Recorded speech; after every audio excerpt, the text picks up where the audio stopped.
यह चाइना के महान साइकोलॉजिस्ट लाओ त्से के जीवन का एक किस्सा है। मनुष्य के जीवन से संबंधित बातों पर उनकी पकड़ बड़ी अद्भुत थी। जल्द ही उनकी चर्चा चारों ओर फैल गई। दूर दराज से लोग उनसे ज्ञान लेने आने लगे। हालांकि लाओ त्से के ज्ञान देने के तरीके बड़े अजीबोगरीब थे। कितनों की समझ में आते, वहीं कितनों के नहीं आते।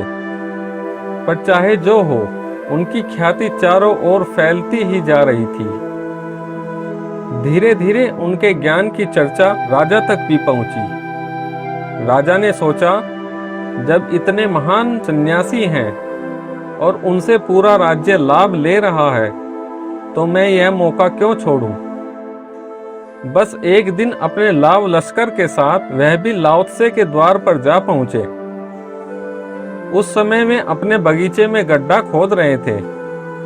राजा ने उसी क्षण सिपाहियों को अपने आने की सूचना उन तक पहुंचाने को कहा। राजा ने सोचा कि मेरे स्वयं के आने की खबर पाते ही लाओ त्से तो मारे खुशी के झूम उठेंगे। लेकिन ऐसा कुछ नहीं हुआ। सिपाही तो खबर देकर आ भी गए, पर वे अपना गड्ढा खोदने में ही लगे रहे। राजा एक क्षण तो चौंक गया। अपने ही सेवक सिपाहियों के सामने उसे अपमान सा महसूस होने लगा, पर उसने सब्र बनाए रखा। वहीं बगीचे के बाहर जोर जोर से चहलकदमी करने लगा। उधर लाओ त्से भी अपने कार्य में लगे ही रहे। कुछ वक्त और बीत गया, पर लाओ त्से नहीं आए। राजा पूरी तरह झल्ला उठा। यह सन्यासी है या पागल? कोई खास कार्य कर रहा होता या इबादत कर रहा होता तो समझ में भी आता, पर यह तो गड्ढा खोद रहा है और फिर भी मुझे इंतजार करवा रहा है। एक क्षण तो उसका मन लौट जाने को भी हुआ। फिर उसने सोचा, जब इतनी दूर आ ही गया हूं तो मिलकर ही जाऊंगा। बस मारे बेचैनी के वह और तेज कदमों से चहलकदमी करने लगा।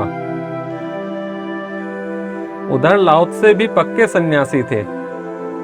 उनका अब भी अपनी पूरी तल्लीनता से गड्ढा खोदना जारी ही था। लेकिन इधर बीतते समय के साथ अब राजा को क्रोध भी आने लगा था। वह लौट जाना भी चाहता था, पर अब उसको जिज्ञासा ने जकड़ लिया था। वह अब लाओ त्से के इस व्यवहार का राज जाने बगैर जाना नहीं चाहता था। आया था ज्ञान लेने, लेकिन ज्ञान देने वाला ही उसे पागल जान पड़ रहा था। ऐसे में अब ज्ञान वगैरह में उसकी रुचि बने रहने का सवाल ही नहीं उठता था। अब तो वह सिर्फ यह जानने को रुका हुआ था कि आखिर फकीर यह सब क्यों कर रहा है। यहाँ राजा इन्हीं सब उधेड़ बुन में खोया रह गया। उधर लाओ त्से अपना कार्य समाप्त करके आ भी गए। उन्होंने आते ही राजा का स्वागत किया, इंतजार करवाने हेतु क्षमा मांगी और हाथों हाथ भीतर चल आराम से विराजने का निवेदन भी कर डाला। लेकिन राजा क्रोध में था। उसने लाओ त्से के आग्रह को कोई तवज्जो नहीं दी। उल्टा वहीं खड़े खड़े उसने उन पर सीधा क्रोध उड़ेलते हुए कहा, आया था ज्ञान लेने, पर अब मुझे ज्ञान की कोई जरूरत नहीं। मुझे यह बताओ कि एक साधारण से कार्य के लिए तुमने मुझे इतना इंतजार क्यों करवाया। प्रश्न सुनते ही लाओ त्से ने एक क्षण को सीधे राजा की आंखों में झांका, फिर एकदम हंसते हुए बोले, जहां तक कार्य के मामूलीपन का सवाल है, तो कार्य कोई भी बड़ा या छोटा नहीं होता है। और जहां तक ज्ञान का सवाल है, तो वह तो तुम ग्रहण करना चाहो या नहीं, पर अपनी ओर से तो मैं तुम्हें वह दे ही चुका हूं। दे चुका? राजा और बुरी तरह चौंक गया। अभी तो बातचीत ही नहीं हुई है, अभी तो मैंने कुछ पूछा भी नहीं है, और यह कहता है कि ज्ञान तो वह दे चुका है। यह पक्के में पागल है। फिर भी राजा की उत्सुकता तो जागी ही हुई थी। ऊपर से ज्ञान दे देने वाली बात कर उन्होंने राजा को एक नई उत्सुकता और पकड़ा ही दी थी। अब तो वह इस सोच में भी पड़ गया कि क्या वाकई यह पागल है, क्योंकि यदि पूरा गांव इसे पहुंचा हुआ सन्यासी मानता है तो फिर पूरा गांव तो पागल हो नहीं सकता।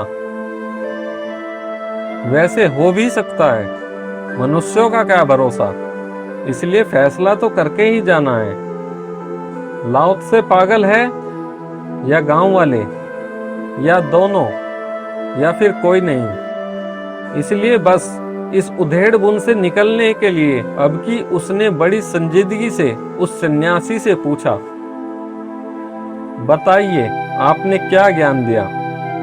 जब से आया हूं तब से आप गड्ढा ही खोद रहे हैं। लाओ त्से बड़े ही करुणा से भरे अंदाज में बोले, यही तो मार खा गए महाराज, आपने ध्यान से देखा ही नहीं।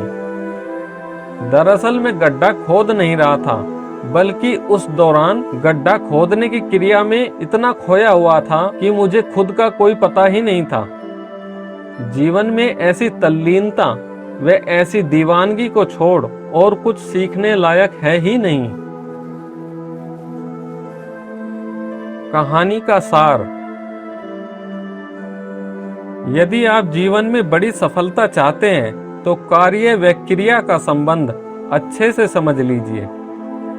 किसी भी कार्य के होने में दो चीजें शामिल होती हैं, एक कार्य करने वाला और दूसरा उसके द्वारा की जा रही क्रिया। और इसे प्रकृति की माया के आधार पर तीन भागों में विभाजित करूं तो अधिकांश समय कार्य करने वाला तो होता है, परंतु उसका क्रिया पर ध्यान बिल्कुल नहीं होता है। अधिकांश लोग इसी कैटेगरी में आते हैं और इसलिए उनके किसी भी कार्य का कोई परिणाम नहीं आ रहा है। दूसरी कैटेगरी में वे लोग आते हैं जो कार्य करने वाले को और की जाने वाली क्रिया को अलग अलग जानते हैं तथा उसी हिसाब से कार्य करते हैं। ऐसे लोग हजारों में एक ही सफलता पा रहे हैं, लेकिन लाखों में एक व्यक्ति ऐसा भी होता है जो कार्य में इतना डूब जाता है कि सिर्फ कार्य रह जाता है और करने वाला गायब हो जाता है। और ऐसे ही लोग ऐतिहासिक सफलता पाते हैं। कहने का तात्पर्य यह है कि नृत्य तो हो रहा है, परंतु नृत्यकार गायब हो तो ही चमत्कार होता है। बस आप भी यह कला सीख जाएं, फिर जीवन में ऐतिहासिक सफलता दस्तक ना दें तो कहना। वीडियो देखने के लिए आपको बहुत बहुत धन्यवाद।